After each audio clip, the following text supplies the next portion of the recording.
this convention. That was decided a long time ago. But according to reports, only about 70% of even the best campaigns delegates are actually turning up. That's why behind these doors right now, people are being upgraded from alternate delegates to real delegates. It'll make a difference. On the first ballot, every vote is decided in advance. But because as much as 30% of the delegates who are going to be voting on the first ballot are alternates, and because alternates don't necessarily have to have the same leadership preferences as the people they replace, there's going to be a shift on the second ballot. Nothing you can do about that. Now, if you came here to support one of the main four candidates, I figure you're going to keep voting for them until you can't any longer.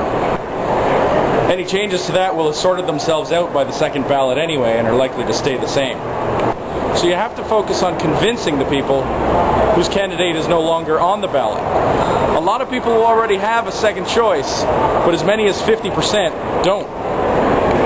So how do you convince those people to vote for your candidate? You have two options. You can convince them with ideas, or you can make them believe that other people are convinced.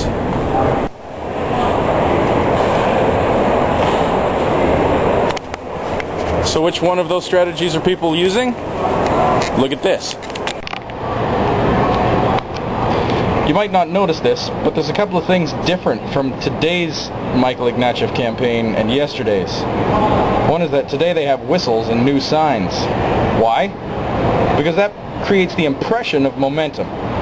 It creates the impression that Michael's campaign is getting bigger. And people who are looking for a campaign to switch to and don't want to actually have to use their brains might be convinced that the appearance of momentum is real momentum, and that if other people are switching over to Michael Ignatieff, then maybe I should too. After all, other people are smarter than me, you know, as a rule. The other thing that's different is signs that say defeat Harper. This is a well-known tactic of changing the target.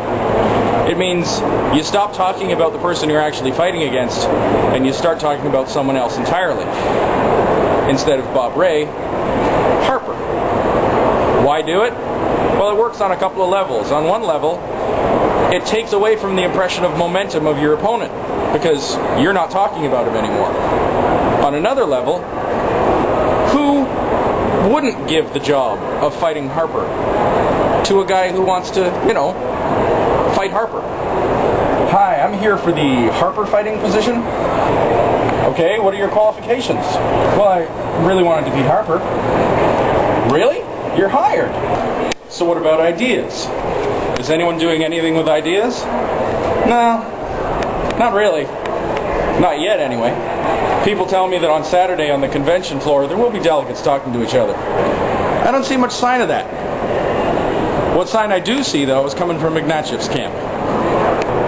Some of Michael's people are wearing shirts that say, "Ask me about Michael Ignatieff and blank." That's an invitation to start a conversation. That's about ideas. And in the delegate training meeting this morning, Senator Grant Mitchell was encouraging the delegates for Michael to approach people and ask them, what are the issues that bother you about Michael? And not to deny that those issues are valid, but to state why you agree with Michael, if and when you do. Will it actually happen? I don't know. I hope so. If and when it does, or doesn't, I'll let you know.